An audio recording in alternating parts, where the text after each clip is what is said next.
All right, so in this tutorial, we're going to talk about after you've gotten a resume shell built, we're going to start building the rest of your resume in.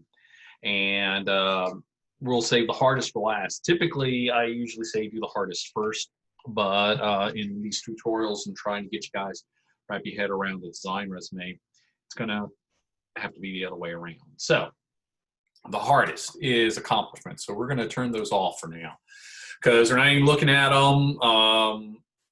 We're going to have a whole separate tutorial that talks a little bit about that. All right, so education. So we've got our shell set up already here so that once you've got your layout done and your shell, you can come back in and you can start filling things in. And so, pretty straightforward.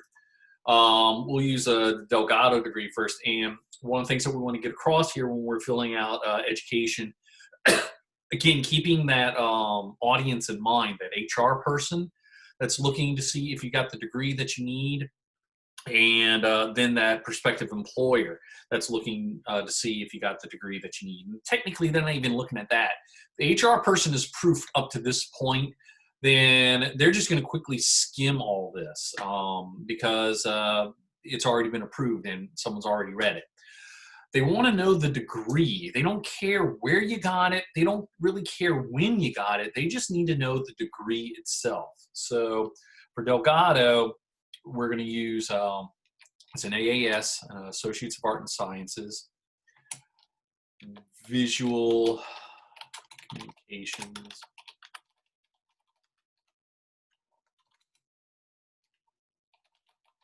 Graphic.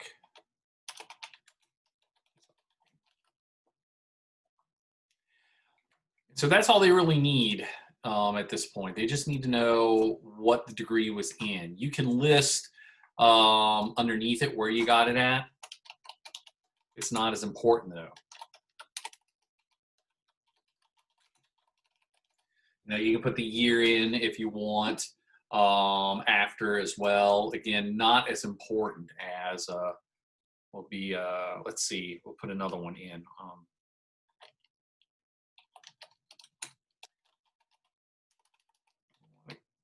Consistent. So it's all going to be caps too.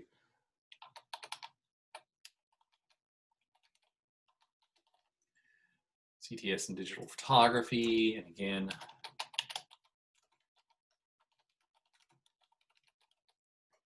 okay, and so now our education's filled out. And this is why we're showing you earlier in building the shells, why it's important to typeset all this beforehand. So all you gotta do is just select your text and just start typing anything in, or typing it in, say, Microsoft Word, doing some grammar check and some spell check on it, and then copy and pasting it into your resume shell. But this is kind of what you're looking to do at this point.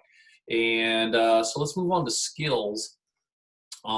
Skills is, again, it's all your software skills. If you speak a different language, if you know how to use specific equipment or softwares, in this case, Two Chords graphic design, that's fine. Like if you know both Mac and OS operating systems, that's a skill. You should put that down there. Skills aren't things like the design principles, that the typography. Those are not skills. So we're talking about, like, again, software and technology skills. Now with software, you might subcategorize it. So we'll put this as Adobe Creative Cloud 2020. And then we'll just kind of do like a little subset. So that way I'm not typing Adobe each and every time.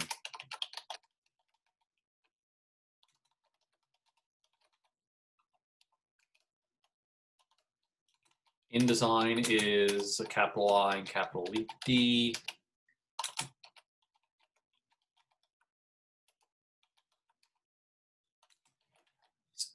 Never forget Acrobat. You more than likely have things, you've written PDFs, Acrobat. If you combine PDFs, Acrobat. And so you can do the same thing with, like, say, Microsoft Office.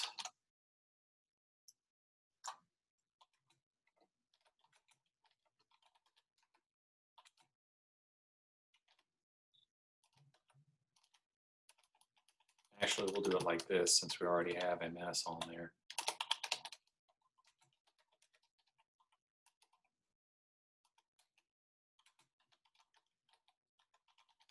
And so on. If you're one of the people, one of the designers that like to put the little icons of all the software on there, that's fine too. You still just probably want to list it though as something that you can edit, so that as software advances and you learn all the new software with your new updates and stuff like that, you can come into your resume and just change the year to reflect the new year. And if you, like I said, if you know languages and things like that, then you just kind of create you another, in this case, another column, and you could list some other things on here, like you can list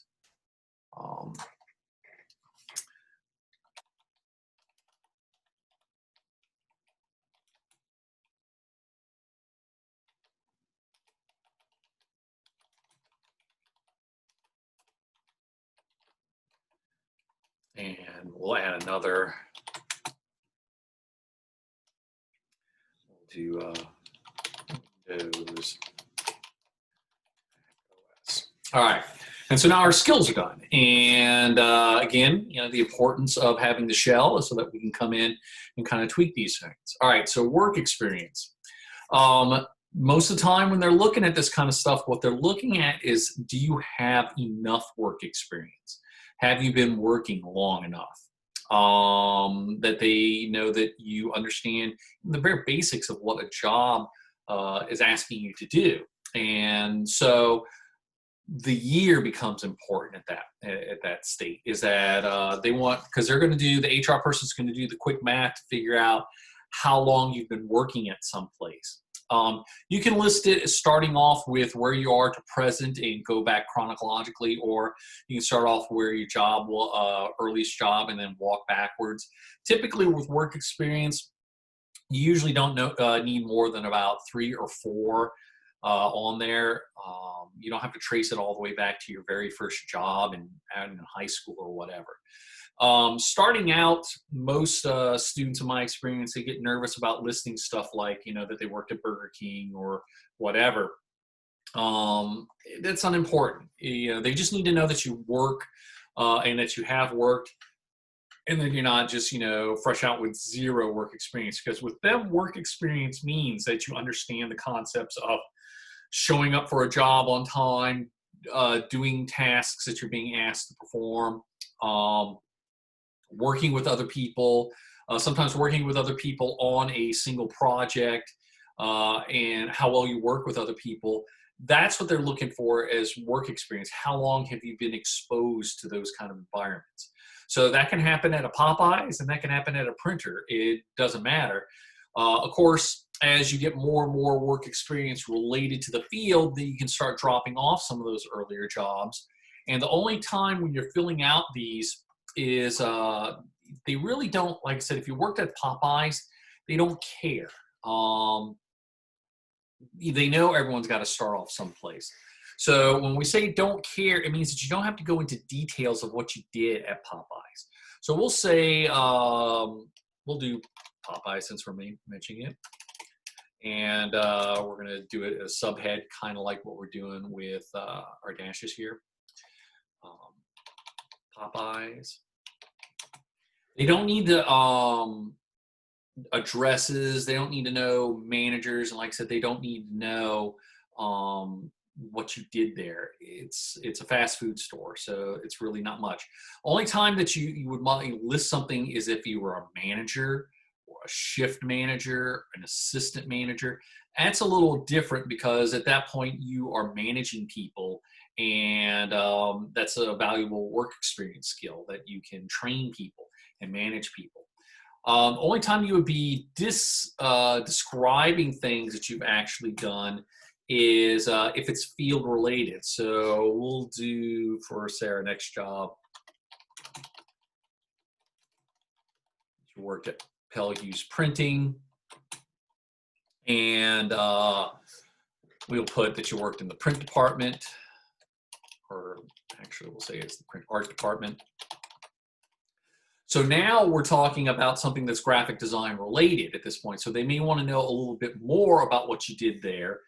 They may ask you in your interview too. So if you don't put it on your resume, that's okay. But be prepared to have those answers because they're going to probably ask you, what did you do at Pell Hughes in the art department? And I usually recommend that you put it on your resume so that we can use the interview for things that I think are a little more constructive, talking about your work, your approach to your work, things like that, and just kind of getting an idea if you're going to be a good fit for the art department that we're hiring you for.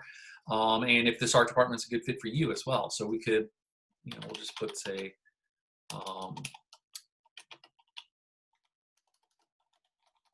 proofed artwork for printing, designed brochures, and flyers, and all right, so one thing we're going to show you really quick, see how it's hyphenating right here with brochures. We just want to click on it, make sure we turn off our hyphenation so it doesn't give us any kind of those awkward hyphenations in there, and so that they can read it as a clean sentence. And so now our experience is starting to get filled out. And again, the importance of the importance rather of typesetting it forehand in our shell, and that we're stressing the years, and for normal jobs and stuff like that, retail, bartending, all that kind of good stuff, you can just put where it was. They don't need to know the details. The only time they're going to want to know details is if it's something that's field related, in the case of graphic design. If it were photography, and you did photography work somewhere, then it would be field related to photography, that kind of stuff. So this is where we're going to stop with this one, and then we'll come back with another one that talks a little bit more about accomplishments and how you fill those out and what those are.